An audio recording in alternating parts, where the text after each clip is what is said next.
Hi everyone, it's Gary here from NS Design and hoping to give you over the next half hour or so a short introduction to brand and particularly with developing a digital brand. One of the reasons we're doing this as part of the Working Digital program of events is there are a couple of live presentations happening this week which are very much based around creating a strong brand presence and doing very well in digital on the strength of your brand. So one of the things I wanted to do was give an overview of some of the things that go into developing a strong brand so that any organization, any business can take advantage of some of the benefits that go along with it. Now, I know a few of you may have seen a live version of this presentation. I did a branding workshop down in East Ayrshire last year, so apologies if you've seen some of this, but I'm certain there'll be a lot in here for people really looking to strengthen their own brand and really go a little bit deeper into what a brand actually means. Right. This is being done, just so you know, via a Google Plus Hangout, which means it will automatically be saved to YouTube, and then that YouTube video will be made available to everyone involved and taking part in Working Digital.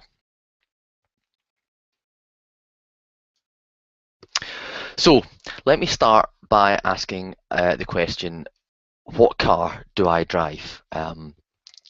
Bit of a strange question to start with, but if you don't know me, if you've never met me, then that is the question: what car do I drive? Is it a big car, small car, expensive car, cheap car? What about if I introduce my picture? So here is your first impression of me, my tone of voice, how I'm speaking to you, and now you can see how I dress, the haircut I have. Does that influence your decision into which car I might drive? What about if I showed you a picture of me in a jeans and t-shirt, of me in a heavy rock t-shirt? Again, does this change your perception of the type of car I drive? Do I look like a Mini driver? Do I look like an Audi driver? What about a smart car? Maybe a Range Rover, or maybe an Aston Martin.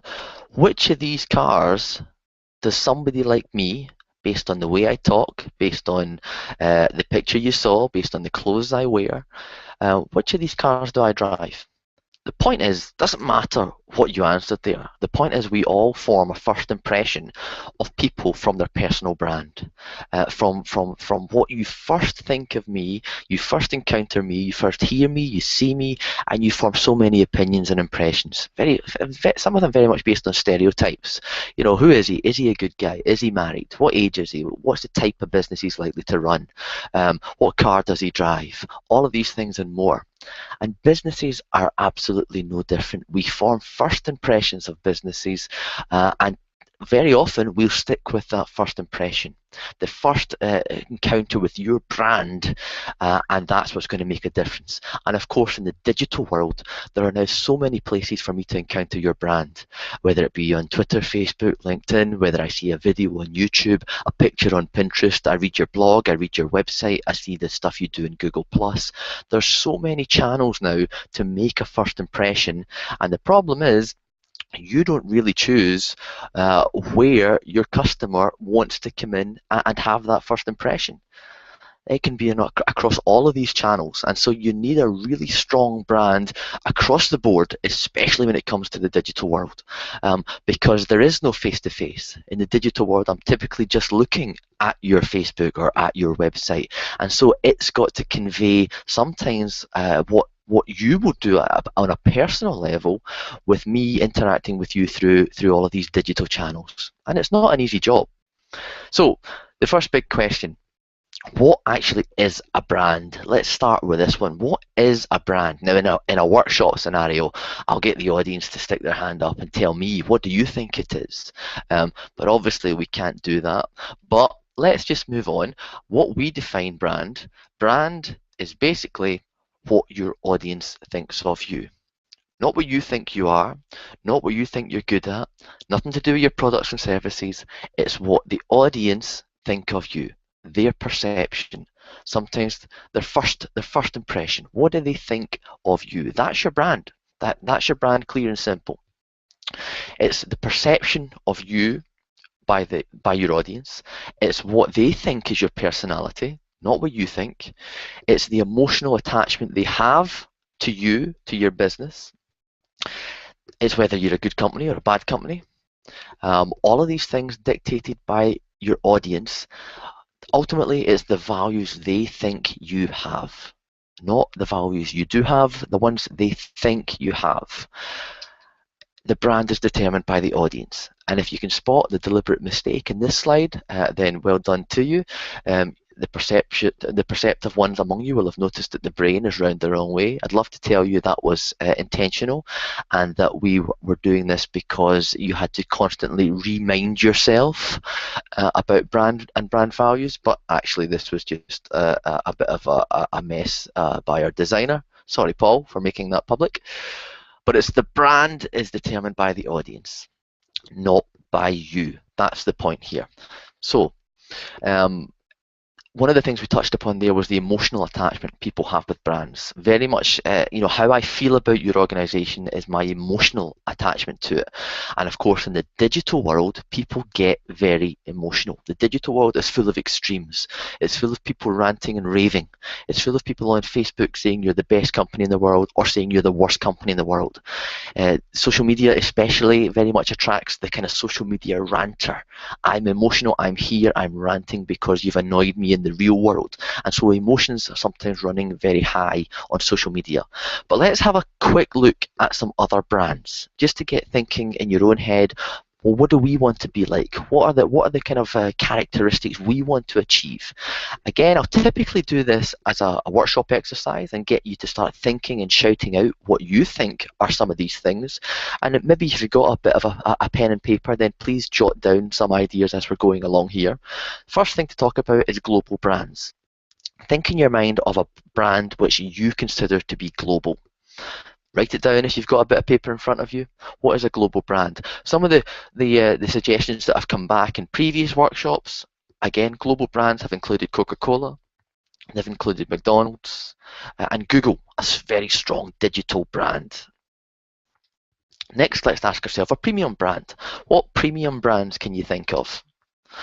Again, previous workshops have come up with Rolex, they've come up with Prada. Titleist, an interesting one, was named as a premium brand before. Let's move on to luxury brand. Again, sometimes similar to premium, but again, for some people meaning different things. Luxury brands, any ideas? Well, again, previously we've come up with Audi. We've come up with Jaguar, a couple of car brands. What about cheap? What about a cheap brand? Think about your first reaction. Who would you put down if I asked you to name a cheap brand? Again, the audiences in the past have said IKEA, they've said Audi, and they've said EasyJet. EasyJet was a fairly popular one when we've ran these things before. What about a fun brand? Any fun brands you can think about off the top of your head? Something fun. What about M&M's? What about Haribo? Again, a couple of sweeties, kind of more brands related to children. What about Innocent? Not so much related to children, related to the general public, but a very fun brand.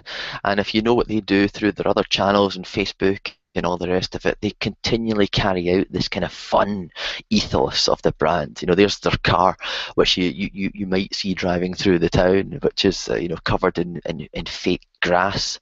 It's just a fun brand all around. What about traditional brands? What would you think of if I said name a traditional brand? In the past, we've had Heinz, we've had Twinings, and we've had Alds. Interesting three confectionery, three food brands. Maybe the previous workshops we've done in the past have been done just before lunch, which has maybe influenced this just a little bit. But what is a traditional brand to yourself? What about a trustworthy brand? I'm guessing most businesses would like to be seen as being trustworthy. So who are the big brands that people get that people give these accolades to? Who is trustworthy? Well, the BBC have been named in the past. They've maybe had some issues lately, which maybe people wouldn't describe them as trustworthy, but in the past they've certainly been a kind of mainstream pillar of trust. Apple have been touted as a very trustworthy brand. And again, the AA. Now, again, I'll stress now, whether you agree with these or not, it doesn't matter. These are what people have said in the past when we've asked the question. But what do you think? This is about what you think. Businesses that you think meet these attributes, these characteristics. What about an unreliable brand? Well, some that have been named in the past have been a good few of the delivery companies. In this case, we'll pick on Yodel. Again, one of my favourites, of course, BT. Again, nothing against BT personally, but they have been named as being unreliable in the past. And Fiat. Fiat. I think that if I quickly hit back, one of the jokes I heard, which I didn't realise, I think somebody has described Fiat as an acronym for Fix It Again, Tom, in that they were always breaking down and poor old mechanics called Tom had to fix them. Moving on, what about cutting edge? Who is cutting edge in your eyes? Previous ones again have been Apple, Samsung and Google, 3 cutting edge brands according to people we've talked to. What about a simple brand? Greggs, the bakers, have been named as being simple brand, as have again Tesco Value. And Timpson's, nice, simple, straightforward brand, Timpson's. Again, whether you agree with this or not, it doesn't matter. What about a local brand? Almost the kind of the contradiction, the opposite of some of the global brands we looked at earlier. Well, Alds were named, the Greenock Telegraph, the local paper. Again, local brands will be very much related to where you are now. And also Three Sisters Bake came up as a local brand when we ran this exercise. And again, just a little name drop, the Three Sisters Bake will be presenting at Working Digital this week. So the point of going through all of these things is there's a load of businesses that a lot of people know about, and a lot of people say the same names when we ask them to describe a business that is global, to describe a business that is unreliable, to describe a traditional business. A lot of the same names and brands and logos kept coming up. And the question is, what do you want people to think about you? What do you want the first thing people to think about when they think of you, your business, your brand, your name? What's the first impression you want when they land on your webpage, when they land on your Facebook? Is it, wow, cutting edge, this company know what they're doing? Is it, wow, fun, these guys are hilarious, they're great, they're fun, we can play with them? Is it traditional? Is it local? Are you quite happy marketing yourself as a strong local pillar of the community? What is the first thing? What's the main characteristic that you want people thinking about you? And don't be afraid to, for example, as EasyJet, if you want to be known as cheap, then that's fine. EasyJet is part of their strategy. They do want to be known as a cheap brand. That is what sells tickets for them. You know, they know that people don't consider them very reliable. Instead, people consider them cheap, and that for them works. So there's no right or wrong here. It's purely what you want your business to be known for. Now, we can't dictate what our customers think of us. We can't dictate what our brand is in their mind, but we can influence it. We can influence people's perception of our brand. How do we do that? Well, there's a variety of ways we can do that and influence them through advertising, branding, trademarks, marketing, through your products and services, etc., etc. What we've tried to do at NS Design is we've created this kind of this process of the ABCD of brand influence, and working through each of these steps begins to influence the process of what people perceive to be you, what your company is actually like. The A is the attitude. It's your ethos, it's your vision, it's the way you actually do things. You can be as professional as you like, you can train your staff to say the right things, but unless they actually mean it, unless they, when they say thank you, they mean thank you, then people do spot these things. So this is all about, I suppose, your real brand values, what you stand for, the initiatives you believe in, maybe the charities you support, the causes you're interested in. It's your attitude as a business, the people, the business, and everything around it. A stands for attitude. Get the attitude right, and that begins to influence people. B is one of the more obvious ones. It's the branding. By branding, we actually mean all the things that are commonly described as a company's brand. Very often when we talk about brand, people just mean the logo. I don't like that because brand is much bigger than the logo. However, the logo and all of the visual material is really, really important. This is the description from Wikipedia, where it says a brand is a name, term, symbol, or other feature that identifies one seller's goods or service as distinct from those of other sellers. I believe a brand is much more than that, but a strong visual identity, a strong logo, if you like, is great to stand yourself out. Again, this is really just an excuse for me to put a picture of a cow in the presentation, but just to reinforce, branding came about, right back in the olden days, as my wee boy says to me, and unfortunately he means when I was slightly younger. Branding began as a way to tell one farmer's cattle, one cowboy's cattle from another by means of the hot iron stamp. So, what is your visuals? That's the B, the branding. Then we move on to the C, the communication.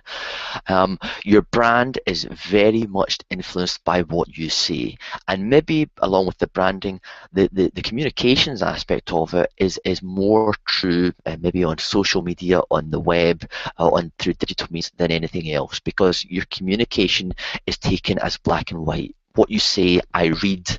I'm not influenced by you standing laughing, telling me the joke, you winking, any body language, any face-to-face.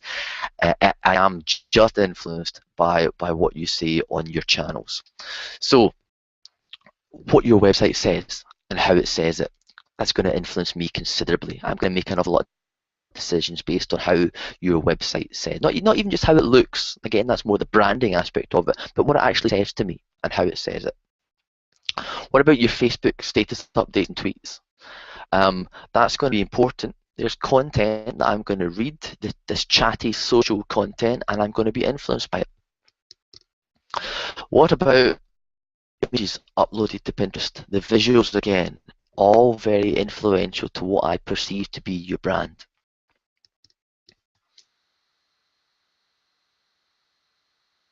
The tone of your voice and your emails, your replies to my emails or customer service emails, any email communication, even down to, and I'll try and show you an example in a second, even down to the footer of your email.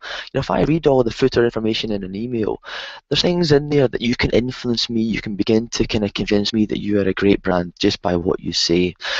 And lastly, a big one, how you respond in public to criticism. An awful lot of brands have been ruined by, not because somebody complained about them on Facebook or Twitter or some form of social media, but because of how that business chose to respond to that criticism.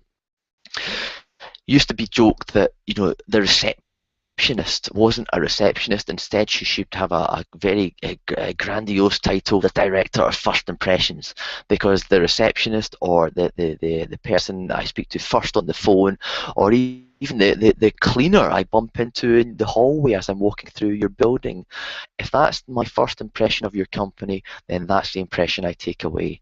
But of course, nowadays in the digital world, all of your online digital channels become my first impression.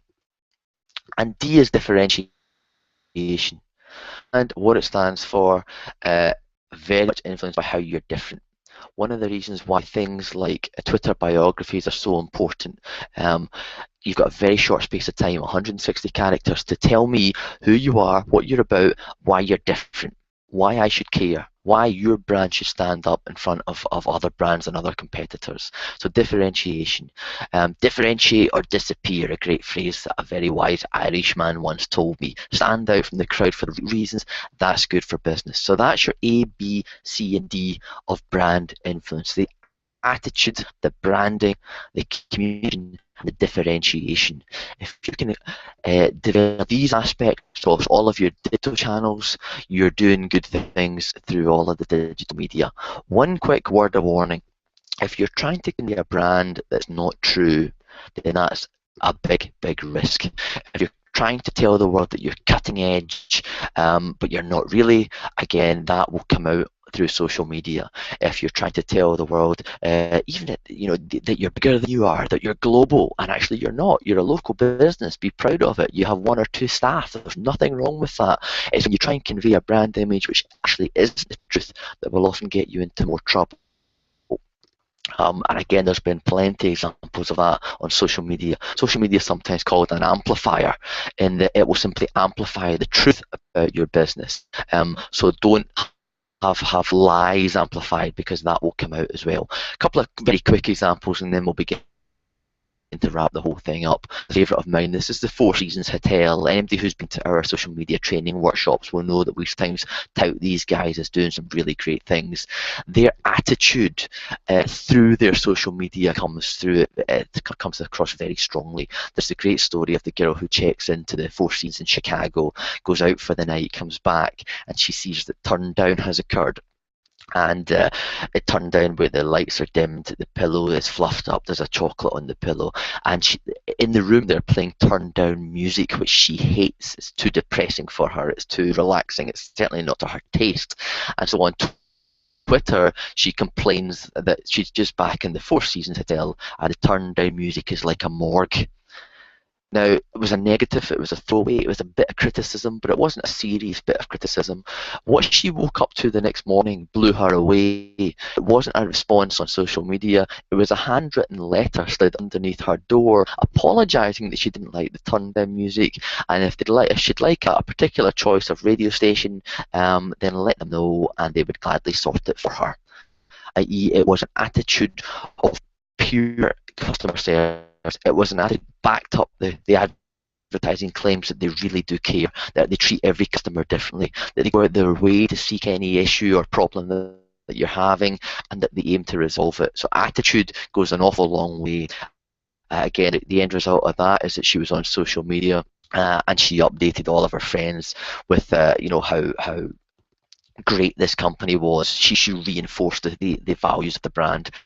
Here's a funny one. Here's a good one. I like this one. This is an advert from Team Rock.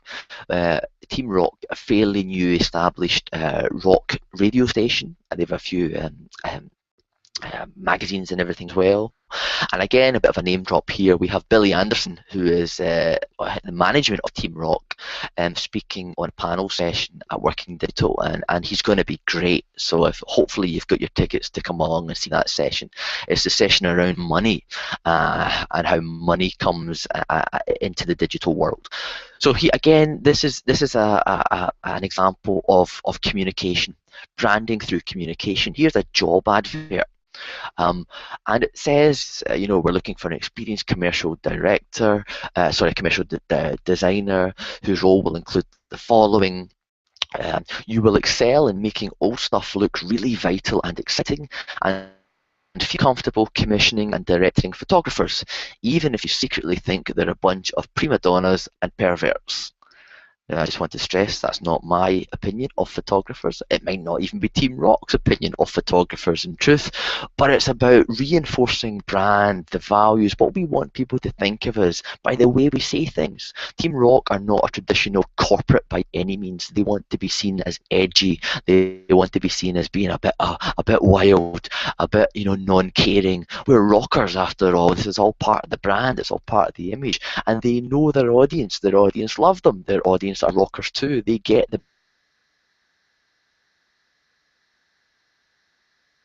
banter, they get this rock attitude, and it's just an example of communication and reinforcing your brand. They actually take this across the board. I received an email from Team Rock just last week, and in the email footer, as I briefly mentioned earlier, the email footer, which most people don't read, but if you do, it talks about the typical corporate email footer, in that you shouldn't have received this in error. If you have, please delete it. If you store it, we're going to send big rab round. That's how they phrase it. Great little fun bit of branding through their communication.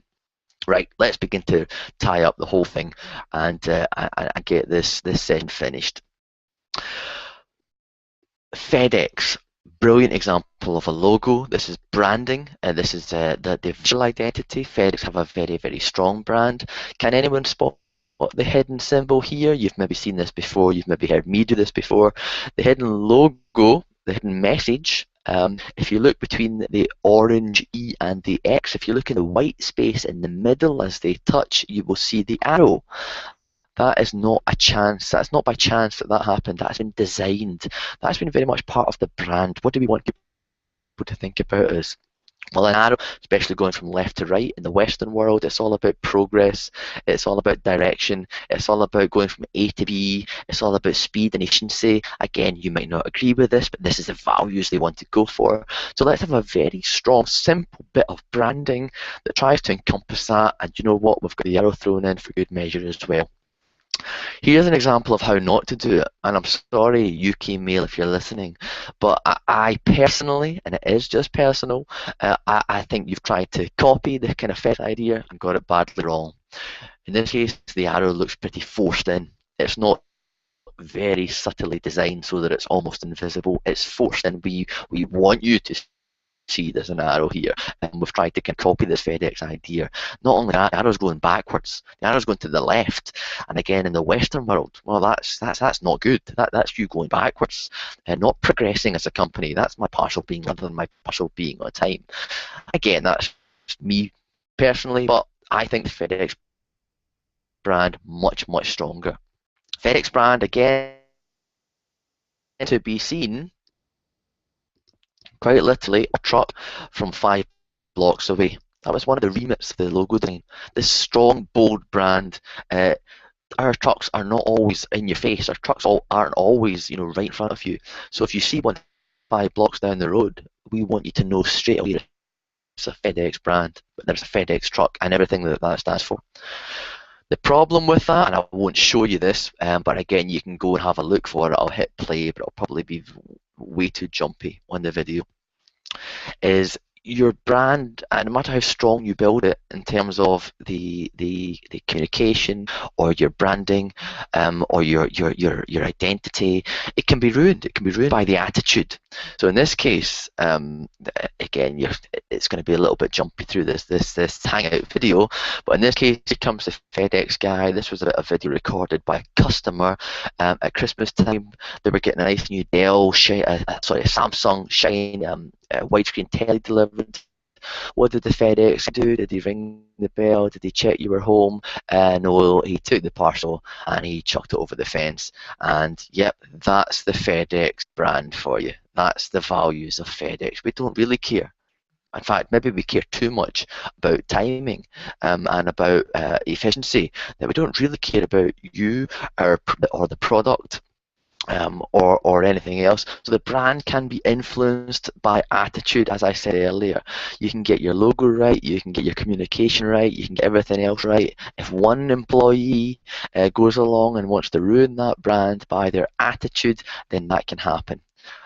To be fair, and please go and have a look at YouTube, the FedEx official management response was a good response. They communicated well, they apologised, they began to bring the brand back, but it's worth a little look, and they're a good example. Right, I'm going to very quickly finish off with a couple of things to show you. What type of business do you think this is? This is a logo, bit of branding, taking off the name of the company. Again, sometimes do this in a workshop and people will shout out, I think it's a traditional company, it could be public sector, it's quite safe. Somebody shouted out in the past that it's a fish seller, which I quite liked. It does look a little bit like it. And then, of course, I reveal the name, and in this case, it's the Lindstone Housing Association. So, sometimes the guesses are not too far away from the truth. It's almost a bit public sector, a bit traditional, and that type of business. Let me quickly show you another one, a different brand. What do you think that this brand conveys? What type of business might have this brand? Now, again, it's your decision, but in the past, we've had people shouting out it's a marketing agency, it's a digital company, it's a web design company, and I shout, when I say why, they say because it's more vibrant, it's more edgy, it's more kind of contemporary, so it's maybe not a traditional business. And then I reveal who the business is, and the truth is, it's exactly the same business as before. It's Lindstone Housing. It's Lindstone Housing after they did a rebrand. That's very much the power of rebrand. What a rebrand can do for you. Linstone wanted to change people's attitudes. They wanted to change what people thought of them. So they changed their branding. Now, I stress it wasn't just the logo that they changed, but the logo went an awful long way into changing people's perceptions. They changed an awful lot of things. They changed the way they communicate with customers. They changed all their other visuals. They changed their website. They started engaging more with social media and doing things better. But all of that led to a change in attitude, led to a change in what people think of their business. Just to finish up, a good brand is way more than just your logo. Your logo is important, but it's about way more than that. It's about what your business stands for. It's about what your attitudes, what your ethos is. It's about what your business promises your customer and hopefully delivers to your customer. Not just the promises, but the delivering of those promises. If the customer takes away when they work with you, when they visit your website, when they read your Facebook page, when they look at your images on Pinterest and Instagram and all of these things, and it's how you stand out from your competition. A good brand can have you do that. Think business, think brand. It's that important. It is your business. Guys, I hope you've enjoyed this little video. I hope I've not waffled on too much, as I tend to do. If you'd like help with any of this, please, of course, goes without saying, get in touch with NS Design. You can find us with the details on the screen. Phone us, email us, tweet us, contact us in any shape or form with helping with your brand, your online presence, your digital marketing, your social media. I hope you've enjoyed it. I hope you're enjoying the rest of the content from Working Digital, and thank you very much for listening.